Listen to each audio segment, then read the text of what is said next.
안녕하세요. 사사이 사람 사는 이야기 오늘의 사연입니다. 안녕하세요. 서울에 살고 있는 58세의 김동영이라고 합니다. 저는 어릴 적 지방의 작은 어촌 마을에 살았고요. 제가 다녔던 국민학교는 지금은 초등학교라 하는 게 맞겠죠. 요즘 젊은 친구들은 낯설겠지만 분교라는 학교로 지금은 폐교한 지 10년도 넘은 곳이었습니다. 그때는 6학년 형 누나들까지 한 반에 모여 공부도 음악 시간도 체육 시간까지도 다 함께 했더랬죠. 저희 반은 6학년 형 2명과 누나 1명, 그리고 저랑 동갑인 여자아이 1명, 그리고 나머지 아래 학년들까지 모두 합쳐도 채 10명이 되지 않았어요. 우리는 늘 이순신 장군 동상이 지키고 있는 학교 운동장에서 사방치기, 술래잡기 또는 학급의 아이들이 몇 명 없었기 때문에 가끔 가위바위보를 해서 남자아이들까지 편을 나눠 진 사람이 여자애들 고무줄놀이 줄을 잡아줄 때도 있었고요.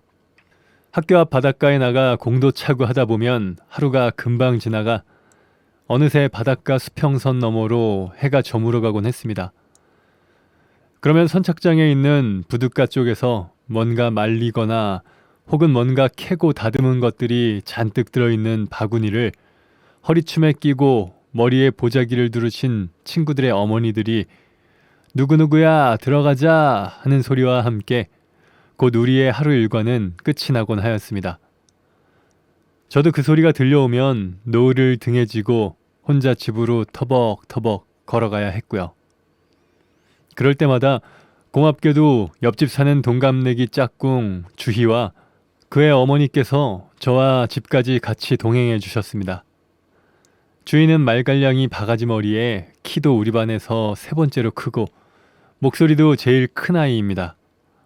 그리곤 또다시 다음 날이면 어김없이 아이들과 언덕에 올라가 신기한 버섯도 따고 해수욕장에 나가 갯바위에서 거북손이며 소라, 삿갓조개 같은 걸 따서 누가 더 큰 걸 땄는지 자랑하기도 했습니다. 모래사장 끝 갯바위 위로 조금만 올라가면 파도가 못 올라오는 곳에 조그만 동굴 같은 구멍이 패여 있었는데요. 어른 5명 정도 들어가면 꽉 찰 것 같은 공간이었지만 당시 우리들에게는 없어선 안 될 넓고 아득한 아지트였어요. 가끔 수영하며 놀다가 혹은 공놀이를 하다가 비가 오는 날이면 우리들은 그곳으로 올라가서 젖은 옷을 말리고 비가 그치면 내려오곤 했죠. 가끔은 놀다가 배가 고프면 그곳에 들어가 갯바위에서 캔 거북손이랑 소라조개 같은 걸 꺼내 옹기종기 앉아서 구워 먹기도 했었습니다. 다시 파란 하늘, 눈부신 파도가 잔잔하게 맑게 개인 날, 짭조름한 바닷바람이 불어오는 마을 언덕 위에 오르면 노란 괴물주머니 들꽃무리가 널따랗게 아지랑이가 피어져 있었고 저 멀리 바다를 보면 맑은 날씨엔 평소에 보이지 않던 섬들까지 보인 날도 꽤 있었습니다. 우리들은 비교적 파도가 덜 치는 방파제 넘어 얕은 물을 찾아서 누가 숨 오래 참나 같은 시합도 했더랬죠. 저는 한 학년 누나보다는 늘 졌지만 동갑들 중에서는 1등을 놓친 적이 없었어요. 학교가 끝나면 늘 해수욕장이나 뚝방에 가방을 던져놓고 물질을 하고 갯바위를 오르며 저는 수영선수가 되어서 전복만큼 커다란 올림픽 금메달을 따는 게 꿈이었습니다. 전 외동아들로 사실 날 때부터 그곳에서 태어난 것은 아니었지만 분교 이래 몇 명 안 되는 5학년을 차지하고 있고 그곳 생활도 벌써 4년이나 훌쩍 넘었습니다. 제 고향은 창원이었지만 어머님께서 2차례 위암 수술을 하시고 요양할 곳을 찾았고 아버님께서는 선생님이시기에 1, 2학년까지는 전학을 다니다가 이듬해 이곳으로 와 지금까지 분교에 머물게 된 것입니다.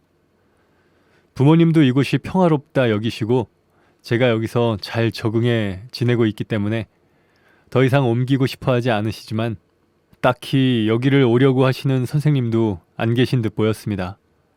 저희 아버지께서는 국어 선생님이신데요. 여기에서는 전 학년 모든 과목을 전부 가르치시지만 피아노를 잘 못 치셔서 몇 년째 매번 음악 시간이면 항상 애를 먹고 계십니다. 그래서 저희들은 매 학기 음악 시간마다 동요 대신 리코더를 많이 불었었습니다.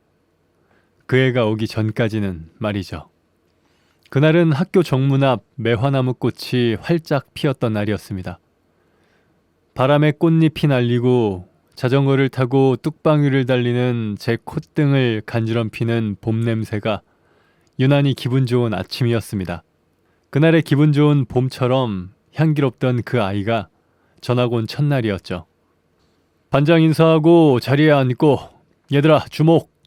오늘 서울에서 전학 온 송재희란다. 앞으로 사이좋게 지내려무나. 동영이랑 동갑이니까 특별히 주희랑 같이 잘해주고 알았지? 자리는 이쪽 끝 3학년 미란이 옆에 앉거라.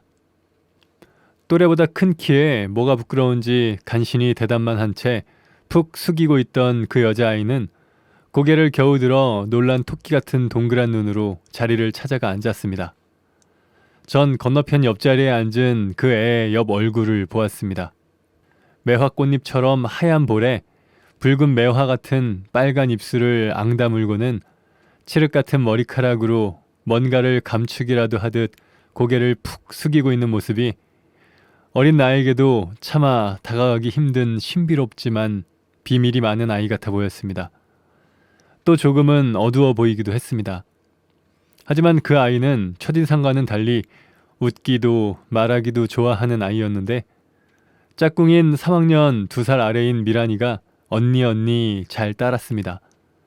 공기놀이도 고무줄 놀이도 여자아이 한 명이 더 왔을 뿐인데 공놀이 사방치기보다 여자아이들 놀이를 더 많이 하게 되었습니다. 그러다 이내 남자아이들이 뾰루퉁에 고무줄을 놓고 싶어하면 키가 큰 제희는 고무줄에서 틀린 적이 없는 편이었는데도 눈치껏 일부러 틀리는 건지 이내 다른 놀이로 이끌고 가 우리는 언제 그랬냐는 듯 동굴 아지트에서 옹기종기 앉아 거북손을 구워 먹고 있었습니다. 그러다 다 타고 남은 재를 서로 몰래 얼굴에 묻히고는 마주보며 깔깔 웃었고 사실 바닷가 지역 아이들은 저도 그랬겠지만 제가 묻은 것이 그리 티가 나진 않았었죠. 그러다 슬쩍 훔쳐본 하얀 얼굴의 제희는 혼자서만 재를 묻힌 것 같아 보였습니다. 그 얼굴로 밝게 웃는 그 아이는 꼭 만개한 동백꽃 같았습니다. 처음 전학 온 날 어딘가 차갑고 어두워 보였던 그 아이가 맞나 싶게 우리들과 장난도 잘 치고 밝은 모습이었습니다. 저는 제 나이에 누구를 좋아한다 생각하는 마음이라는 걸 느껴본 적 없었기 때문에 자꾸만 시선이 가고 보게 되는 것이 어떤 의미인지 모른 채 우리들은 가을로 가고 있었습니다. 제희는 유일하게 우리 반에서 피아노를 칠 줄 알았기 때문에 아버지께서 한시름 놓으셨고 한 번은 저희 집으로 초대를 하였습니다. 이건 이례적인 일이었는데 매번 음악 시간에 피아노를 쳐주는 제이한테 고마워서인지 부임하시고 처음으로 아이들과 함께 제 생일을 핑계로 집으로 초대를 한 것이었습니다. 어머니께서는 항암 치료는 마치셨지만 몸이 약하셨기 때문에 하나뿐인 외동아들 생일이어도 전 그동안 용돈을 받아 학교 앞 떡볶이집을 가는 것이 전부였기에 저는 사실 이날이 꿈 같았습니다. 집에서 맞이하는 몇 안 되는 생일이기도 했지만 전학을 많이 다닌 탓에 반 친구들이 다 같이 모인 생일도 처음이어서 이루 말할 수 없는 기쁜 날이었죠. 또 내색할 수는 없었지만 그 해도 아주었고 그야말로 저에게는 완벽한 하루였습니다. 비록 저희 어머니의 음식 솜씨는 그리 뛰어난 편은 아니지만 아이들은 웃으며 잘 먹었습니다. 그 아이는 저에게 손수건을 선물해 주었습니다. 그동안 생일 선물다운 걸 받아본 적 없었던 저에게는 너무나 특별한 기억이었죠. 이제 1년이 남은 우리는 너무 아쉬워 어찌할 바를 모르지만 남아있는 아이들도 아쉽기는 마찬가지였습니다. 눈 떠서 해질 때까지 거의 매일을 같이 공부하고 뛰어놀던 거의 형제나 다름없던 우리들이었기에 끈끈함은 여느 학교 친구들보다 더 간절하지 않았을까 지금도 생각해 봅니다. 하루는 하굣길에 비가 와서 그날은 아이들이 하나둘 집에 그물 일을 도와드리러 가야 한다며 가버린 날이었습니다. 어쩐 일인지 제이는 집에 안 가고 음악실 피아노 앞에 앉아 피아노를 치고 있는 게 보였어요. 창가에 앉아서 피아노를 치는 모습이 빗물이 내리쳐 그런 것인지 전학 온 첫날 제이의 어둡던 얼굴이 떠올랐습니다. 무슨 일이 있는 건 아닌지 저는 다가가 말을 걸었습니다. 제이야, 와, 너 집에 안 갔노? 어? 아, 나는 그물 일 도울 게 없어. 와? 누구 집은 뭐 하는데? 아, 우리 집은 그냥 아빠는 회사 다녀. 그래? 하긴 내 누구 집 한 개도 모른대. 엄마는? 그러자 갑자기 고개를 떨구더니 제이가 눈물을 흘리는 게 아니겠습니까? 전 너무 당황해서 무슨 말을 할지 몰라 돌처럼 굳어버렸습니다. 그리곤 그 애가 고개를 들어 저를 보았을 때 눈물이 가득 고인 커다란 눈망울에 비친 제 자신이 갑자기 너무 미안해졌습니다. 내가 괜한 걸 물었나 싶었죠. 정신이 번뜩 들어 얼른 안주머니에서 생일날 받은 손수건을 꺼내 제이에게 건네주었습니다. 늘 가슴에 품고 다닌 게 정말 다행이라고 생각이 들었습니다. 몇 분 정도 시간이 지났을까요? 비가 그치고 저는 제이에게 자전거로 집까지 데려다 줄 테니 같이 가자고 하였습니다. 제이도 이내 말없이 따라 나섰고 뚝방을 지나 너른 언덕을 넘어서 파란 지붕이 있는 곳이 자기가 살고 있는 집이라고 했습니다. 언덕을 넘어 내려갈 때였어요. 두 사람이 탄 적이 없었기 때문에 속도를 너무 내었는지 저는 자전거의 속도를 제어하지 못하고 그만 넘어져 버렸습니다. 쿵! 아! 미안. 돌아보니 제이의 하얀 무릎에서 피가 나고 있었습니다. 전 너무 놀란 나머지 들판으로 뛰어가 노란 괴물주머니 꽃을 따다가 빻아서 얼른 무릎에 올려 손수건을 덮어 묶어주고는 몇 번이고 괜찮냐고 물어보았습니다. 그렇게 가까스로 집에 데려다주고 집에 와보니 저의 무릎과 손목에도 피가 굳어 있었지만 저는 오늘 제희와의 일들이 모두 먼 옛날 꿈같이 느껴졌습니다. 그날은 도통 잠이 오질 않더군요.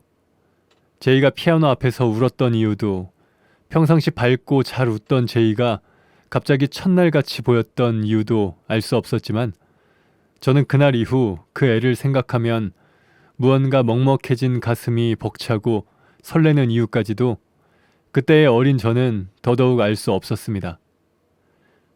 어느덧 시간이 흘러 그렇게 분교를 졸업하고 수영선수의 꿈을 키우고자 수영부가 있는 중학교로 진학한 저는 어머니를 따라 창원으로 오게 되었고 아버지는 아직 학교에 남아 주말 부부로 지내셨습니다.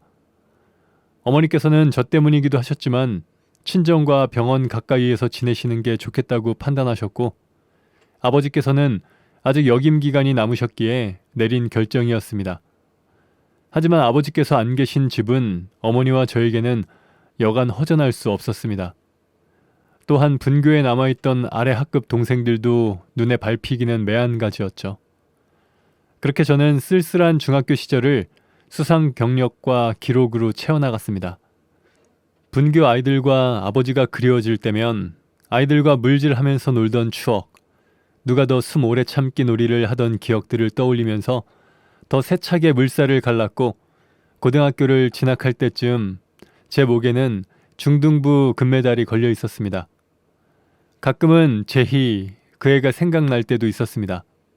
아니, 사실 그때는 몰랐지만 보고 싶다고 생각한 적이 많았었던 것 같습니다. 별일 아닌 일에도 말이죠.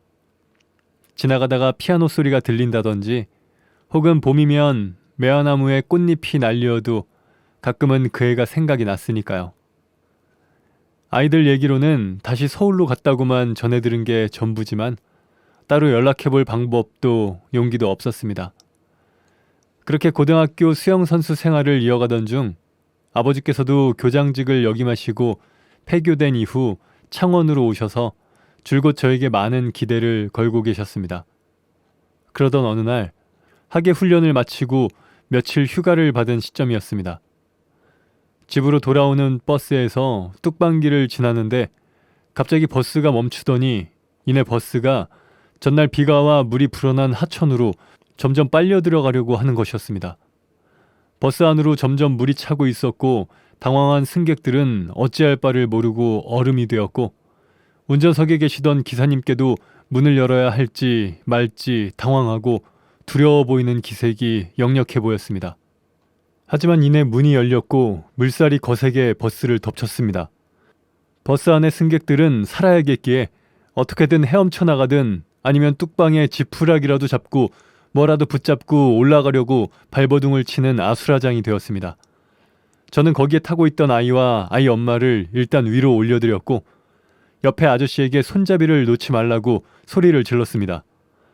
바로 아저씨의 양복 자켓 어디쯤을 부여잡고 겨우겨우 끌어올리는 데 성공했지만 그 과정에서 버스 문짝이 내려앉으면서 제 어깨를 심하게 누르는 게 느껴졌어요.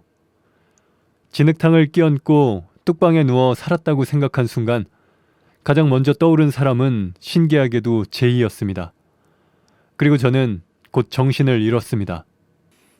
얼마쯤 시간이 지났을까? 까마득히 어머니께서 우시는 소리가 꿈인가 하고 다시 잠이 들었습니다. 그리고 얼마 후 다시 정신을 차렸지만 저는 곧바로 일어날 수 없었습니다.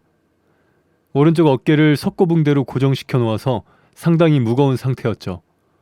그렇게 정신이 들었을 땐 간호복을 입은 여자분께서 저를 내려다보고 있었고 어머니께서는 병실을 급하게 들어오시며 동영아, 깼니? 우리 아들 정신이 좀 들어? 그만해서 다행이야. 아빠한테 얼른 연락해야겠다.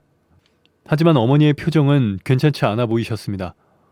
저는 순간 불안한 생각이 들었고 왠지 모를 두려움이 물밀듯이 밀려오고 있었습니다. 그해 가을은 유난히 추웠습니다. 어깨의 상태는 생각보다 나빴고 저는 합숙도 빠지며 재활을 했고 학교로 꼭 돌아가리라 믿었지만 캐롤송이 울리는 계절까지도 회복되지도 나아질 기미도 보이지 않는 답답한 나날의 연속일 뿐이었습니다. 재활 비용도 만만치는 않았지만 부모님께 더는 걱정을 끼쳐선 안 되겠다는 마음에 결국 저는 수영선수의 꿈을 접었습니다. 다시 평범한 고등학생이 되어 한 학기를 남겨둔 저에게는 꿈을 접은 좌절감과 공부라는 두 가지 벽이 놓여 있었습니다. 처음부터 안 하던 공부가 쉽지 않았기에 많이 힘들어하던 저에게 아버지께서는 밤낮으로 기초를 다지는 것을 함께 도와주셨습니다. 마침내 기초가 다져지기 시작하니 왠지 자신감이 붙더군요. 저는 마음을 다잡고 열심히 학업에 매진하여 대학 진학도 졸업도 할 수 있게 되었습니다. 저의 대학 생활은 매우 평범하고 성적도 매우 뛰어난 편은 아니었어요. 그 후 저는 어깨 부상 때문에 공익근무를 마치고 복학을 했습니다. 서울로 와 분교에 있었던 아이들에게 연락하여 제이 소식을 아는 이가 있는지 묻고 싶었지만 폐교된 이후로는 점점 소식도 알기 어려워졌습니다. 그나마 어머니 친구분 딸이기도 한 짝꿍이던 주희만이 부산 어디 회사에 있다고 들었고요. 저는 무역학과를 졸업 후 전공을 살려 회사에 취직을 했고 지금은 그저 평범한 무역회사에 34살 노총각 만년 대리로 무료한 서울살이를 이어가고 있었습니다. 그러던 어느 날 회사의 컨소시엄 기획회의 자료를 찾던 중 개발부가 있는 아래층에 가게 되었고 그곳에서 정말이지 꿈만 같은 일이 일어났습니다. 그곳에 제이가 있는 것 아니겠습니까? 하늘색 블라우스에 감색 치마, 하얀 목덜미가 드러나게 하나로 질끈 위로 묶은 머리를 하고 컴퓨터 책상 앞에 앉아서 무언가 열심히 일을 하는 그녀가 말이죠. 처음엔 안경을 써서 비슷하게 닮은 사람인 줄 알았으나 자세히 보고 또 보니 맞았습니다. 제가 그동안 그토록 보고 싶었고 가끔씩, 아니 시합 때마다 손수건을 잊지 않고 챙겨갈 만큼 가슴에 품고 있었던 그 아이니까요. 하지만 그녀는 모를 겁니다. 초여름 불어오는 수국 향기에 설레었던 마음이 그녀 때문이었는지 그땐 몰랐었기에 그저 손수건만 꺼내보았을 뿐 아무것도 하지 않은 채 파도의 시간만 흘려보내다 여기까지 오게 된 것을 말입니다. 고등학교 사고 후에야 저는 깨달았고 어떻게 설명해야 좋을지 모르겠으나 일단 저는 재회를 한 것이 너무 반가운 나머지 그리고 궁금한 것도 너무 많아졌습니다. 결혼은 했을까? 애인은 있는 걸까? 등등 말이죠. 사고가 난 날 저는 수영선수로서의 생명을 잃었지만 대신 여러 명을 구했고 그 과정에서 죽음도 마주했기에 떠오르는 사람, 제이를 다시 만나면 다시 만날 수 있다면 꼭 제 마음을 표현해야겠다고 다짐했던 것이었습니다. 그래서 그녀를 닮은 뒷모습에 종종 착각을 해 따라간 적도 있었고 말이죠. 그렇게 그녀를 찾아 헤매다 이렇게 만난 곳이 회사라니요. 지척에 두고도 몰랐다니 정말이지 꿈을 꾸는 것만 같았습니다. 하지만 어떤 말부터 해야 좋을지 모르겠더라고요. 전 너무 떨려 떨어지지 않는 발을 조금씩 옮겨 그의 앞에 갔습니다. 하얀 목에 걸린 사원증이 너무나 잘 어울렸어요. 누군가와 통화를 하는 소리가 들렸는데 역시나 그 애의 목소리가 맞았습니다. 여전히, 아니 예전보다 더 당차고 똑부러진 모습의 커리어 우먼의 모습이었습니다. 전 조심스레 통화를 마친 그 애에게 다가가 말을 걸었습니다. 혹시 송재희 씨? 어머, 김동희 형! 김동희 형 맞지? 우리는 그날 이후로 하루가 멀다 하고 점심 저녁을 같이 했고 차를 마시고 저녁에는 끝나고 맥주도 한잔하면서 그동안 살아온 얘기들을 나누는 친한 사이로 발전하게 되었습니다. 저는 제이를 만난 날로부터 며칠 후 있었던 컨소시움 발표에서 좋은 성과를 거둬 과장으로 승진을 앞두게 되었고요. 뭐든 제이를 만나서 좋은 일이 생긴 것만 같은 기분이 들더군요. 아직 고백은 하지 못해 답답한 마음은 있었지만 너무 서두르면 사라질 것만 같은 두려움도 생겨 기회만 엿보고 있었습니다. 그날은 야근을 마치고 제이를 바래다 주다가 포장마차에서 우동과 소주를 한 잔씩 마시며 어릴 적 다녔던 분교 얘기를 했습니다. 동굴 얘기, 바닷가 언덕, 피아노, 고무줄놀이 등등. 그러다 자전거를 타고 가다가 넘어진 날 얘기가 나와서 그날 본 얼굴에 대해 조심스레 물어보게 되었어요. 제이는 망설였지만 이내 자기가 전학 올 때쯤 부모님께서 사이가 안 좋아서 이혼을 하셨고 아버지랑도 현재 사이가 많이 좋은 편은 아니라더군요. 그제서야 저는 전학 온 첫날 보았던 제이 얼굴이 이해가 갔습니다. 전 아버지께서 돌아가시면 후회하니까 잘 지내보는 게 어떨까라고 말해주었습니다. 그렇지만 그녀는 쉽게 수긍하지는 않는 눈치였습니다. 아버지께서 정략 결혼을 계획 중이라 회사를 그만둘지 모른다고 했고 이내 표정이 매우 어두워졌습니다. 정략 결혼? 저는 그 말에 심장이 덜컥 내려앉았고 그동안 늘 품어왔던 제 마음을 꺼내 그녀에게 말해주었습니다. 가슴팍에 늘 가지고 다니던 손수건을 보여주면서요. 너를 늘 생각했고 지니고 다녔었다고. 시합 때도 의지가 되는 손수건이었다고 말입니다. 그렇게 저는 무드 없이 포장마차에서 우동에 소주를 마시면서 그녀에게 제 마음을 고백했고 놀랍게도 그녀는 저를 받아주었습니다. 그날 이후로 저희는 사내 커플로 조심스러운 연애를 이어가고 있었습니다. 그리고 저는 과장 진급도 성공했고요. 모든 일이 순조롭게 느껴질 때쯤 저는 일 때문에 창원으로 출장을 가게 되었습니다.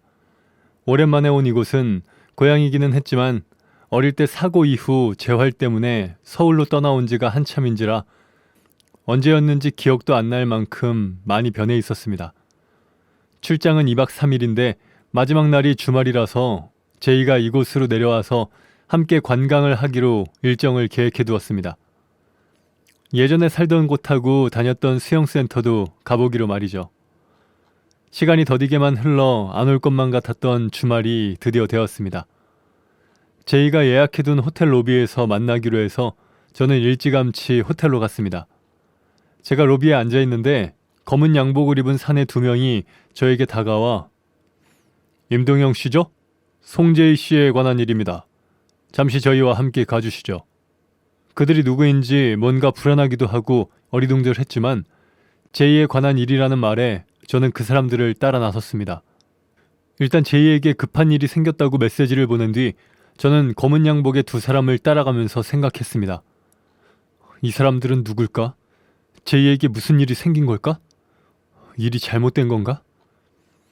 출장 온 이유가 계약 때문이라 전 온통 신경이 그쪽으로 가 있었습니다. 그들을 따라간 곳은 호텔의 한 객실이었습니다. 방문이 열리고 전 조심스레 한 걸음 한 걸음 그들을 따라 안으로 들어갔습니다. 안에는 테이블에 앉아있는 남자분이 계셨습니다. 어서 오게. 자넨가? 우리 제이랑 사귄다는. 순간 이게 무슨 일인지 빠르게 머리를 돌렸습니다. 제이의 아버지? 전 마치 드라마를 찍고 있는 기분이 들었거든요. 순간 그동안 제이와 나눈 이야기들 중 아버지에 관한 내용들을 빠르게 머릿속에서 떠올렸고 전 왠지 모르게 제이의 대변인이라도 되어주고 싶은 마음이 생겨버려 주먹을 꼭 쥐고 말했습니다. 한 말씀 드리겠습니다. 아무리 부모라고 해도 자식의 행복을 위하신다면 자식이 하기 싫어하는 걸 강요하지 않으셨으면 좋겠습니다. 전 제이가 언제까지나 행복한 얼굴로 웃으며 지내길 진심으로 바랍니다. 라고 말입니다. 그러자 호통으로 돌아올 거라고 생각했던 아버님의 반응이 반대였습니다. 아버님은 호탕하게 웃으시며 허허허, 자네가 맞구만. 자네였어. 저는 또 한 번 어안이 벙벙해졌습니다. 지금 상황이 어떻게 돌아가는 건지 도저히 파악이 안 되더라고요. 그때였습니다. 노크 소리의 문이 열리자마자 제이가 다급히 안으로 들어오는 것이었습니다. 아버지, 대체 뭐 하시는 거예요? 그녀가 그렇게 화가 난 모습은 처음이었습니다. 그러자 아버님은 자자, 가만들 앉아보거라. 제이야, 이 사람이다. 내 생명의 은인이 말이다. 드디어 자네를 찾았지 뭔가. 아버님께서는 15년 전 사고 때 저에 의해 구조된 그 양복자 캣의 아저씨였습니다. 그날 사고 이후 저에 대한 감사 인사도 할 겨를이 없이 해외로 장기 출장을 떠나 돌아온 뒤 고마운 마음에 줄곧 저를 찾았다고 합니다. 저는 이미 재활 때문에 서울로 올라온 터라 창원에선 저를 찾을 수가 없었다고 합니다. 그러다가 딸이 만나는 남자가 있다고 해서 저에 대해 조사하던 중에 제가 아버님이 찾던 그 생명의 은인이었다는 사실에 이런 우연이 있을까 놀라워하셨다고 합니다. 그날 저희는 아버님께 결혼을 하겠다고 말씀드렸고 아버님은 흔쾌히 허락해 주셨습니다. 전 그때의 사고로 꿈을 접게 되어 괴로운 나날을 보냈었는데 시간이 지나고 돌이켜보니 그 과정이 훗날의 행복을 가져다주기 위한 기다림의 시간이었다고 생각하게 되더군요. 그리고 저의 꿈 역시 사라져버렸다고는 생각하지 않습니다. 저의 어릴 적 수영선수 국가대표가 되어서 금메달을 따겠다던 그 꿈의 불씨는 지금 되살아나 저의 어여쁜 둘째 딸이 엄마, 아빠, 할아버지의 응원을 듬뿍 받으며 열심히 이뤄주고 있습니다. 짧게 바라보면 우리네 인생에서 힘들고 고통스러운 시간들이 많아 보이지만 지나온 삶을 되돌아보면 내 모든 고통의 순간순간들이 더욱 탄탄한 오늘의 나를 만들어주기 위한 과정이었다는 생각이 드네요. 지금까지 제 긴 살아온 이야기를 들어주셔서 감사합니다. 여러분 모두 행복하시길 바랍니다. 네, 오늘 사연은 여기까지입니다. 채널 구독과 좋아요, 알람 설정 부탁드립니다. 감사합니다.